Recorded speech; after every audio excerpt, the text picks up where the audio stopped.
আলাইকুম। আপনারা নিশ্চয়ই দেখবেন এই ছবির মাধ্যমে ভারতীয় শকুনরা বাংলাদেশকে ছিঁড়ে ছুঁড়ে একবারে বাংলাদেশকে এটা মেরে শেষ করে দিতে চায়। ভারতীয় শকুন শুনলে সবাই শুন, প্রবাসীরা শুন, কোথায় আছো ভাই বোন?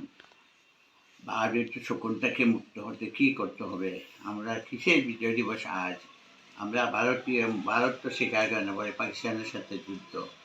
এই 7টি রাজ্য করতে হবে মুক্ত, বাংলাদেশের সাথে যুক্ত, গ্রেটার বেঙ্গল, তারপরে আমাদের শান্তি হবে। যদি পশ্চিমবঙ্গ চলে আসে, মুর্শিদও তুমি পথ দেখাইয়া যাও। মুর্শিদাবাদ থেকে বাবরি মসজিদ শুরু হয়েছে, আরও আমরা ইনশাল্লাহ মুর্শিদ পথ দেখা যাও। আমাদের পশ্চিমী না সঙ্গে হয়ে নাও, মুর্শিদ পথ দেখা যাও।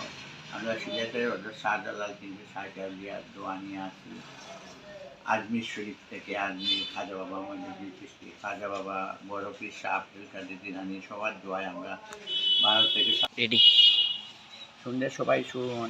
হারিয়ে গেছিল 1947 সালে সিলেটের পাশে 7টা রাজ্য, আমাদের 7টা বোন, তাদের মনে অনেক দুঃখ।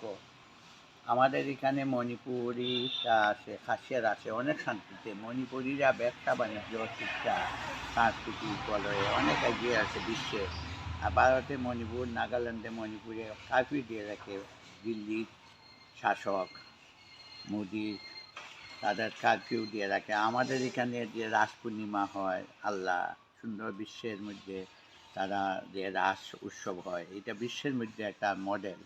আর আমরা এখানে আওয়ামী লীগের আমলে বলতো এরা জঙ্গলি জঙ্গলি। হায় রে, কত লোককে মেরেছে জঙ্গলি নাটক করে।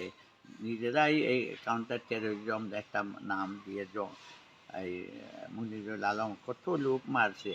আর শকুনের পোস্টমর্টেম দিয়ে আমি একবার বই লিখছিলাম, যারা কলবে ব্রিগেডের মধ্যে ছিল হেফাজতে, তাদের লাইট নিভিয়ে মারছে। ওই পিলখানা হত্যাকাণ্ডে লাশ পালাইয়া দিছে, সময় নিচে দিয়ে গেছে। তাদের একটা সূক্ষ্ম পরিকল্পনায় বাংলাদেশকে নিয়ে গেছিল হাসিনা, মোদির হাতে দিয়েছিল। মোদির সুতোর টানে বাংলাদেশে না চাইতো। কী করেছে এই আমাদের 3য় টার্মিনাল, 6 কোটি টাকার বাজেট আমাদের জাপানিরা করে দিছে। তারা এখানে উপরে অফিস বসাইছিল। 7টা আমাদের 3য় টার্মিনাল চালু হইতে এখন এখানে মোবাইলের নেটওয়ার্ক রাখে নাই, কারণ ভারত চাইছিল তারা এইটা দিয়া তাদের টার্মিনাল করে নিয়ে নিতে। হায় রে আল্লাহ, গোয়েন্দা সংস্থা ইন্টেলিজেন্স কী করছে, তাদের কী করেছে, আমাদের ইন্টেলিজেন্সে মুখ বন্ধ করছিল 100 কোটি টাকা দিয়ে। এখনও বাংলাদেশটা ছাড়ছে না।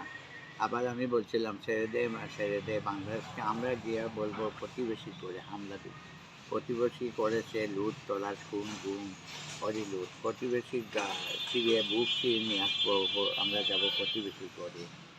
আমরা এখন আমাদের এই 7টি টার্মিনাল চালু করতে অনেক সময় লাগবে, কারণ টেলিটক মনে হয় এটা দেওয়া হয়েছে। ভারত কী না করেছে, বাংলাদেশটা রাজ্য হিসেবে মনে হয় আর কয়েক মাস থাকলে ঘোষণা করে ফেলতো। গার্মেন্টসটা শেষ করে দেয়, সব গার্মেন্টসে তারা মালিকানা কিনে নিয়ে তারা চাইছিল সব সুতা তুলা তারা সাপ্লাই দেবে। এখন তো আর সব গার্মেন্টসগুলো মানুষগুলো কাম নাই, কারণ ভারত কী না করছে। ভারতের সাথে টিকতে গেলে এখন আমাদের ডিফেন্সকে চীন, তুরস্ক শক্তিশালী করতে হবে, নৌবাহিনী, বিমান বাহিনীর ভর যুক্ত করতে হবে। আবার তাদের হয়ে ট্রেনিং প্রাপ্ত আছে সালাউদ্দিন। বিএনপি উল্টাপাল্টা করতেছে, এস আলমের গ্রুপ।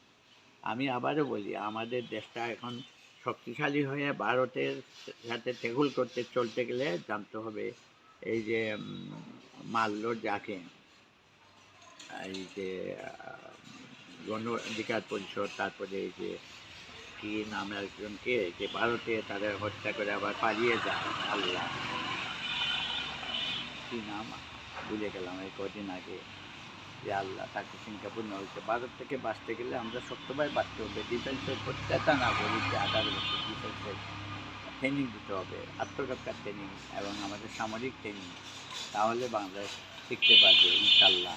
আমি আবারও বলি, এই যে বাংলাদেশটারে এখন যেভাবে আমি বললাম 3rd টার্মিনালে যুক্ত করতে হবে, অনেক আমার উপরে সাত মিশন করে টেলিটক বসাইতে হবে, নেটওয়ার্ক বসাইতে হবে। আমাদেরকে কী করে গেছে ভারত।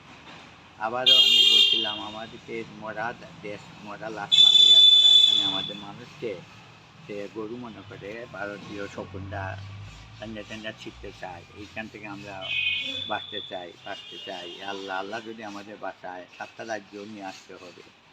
7টা রাজ্য চাই, 7টা বোন হারিয়ে যাওয়া 1947 সালের 7টা বোন। মণিপুর, আসাম, মণিপুর, নাগাল্যান্ড, মিজোরাম, ত্রিপুরা সব আমাদেরকে নিয়ে আসতে হবে। আল্লাহ তুমি আমাদের রক্ষা করো আল্লাহ। ধন্যবাদ। আসসালামু আলাইকুম রহমতুল্লাহ।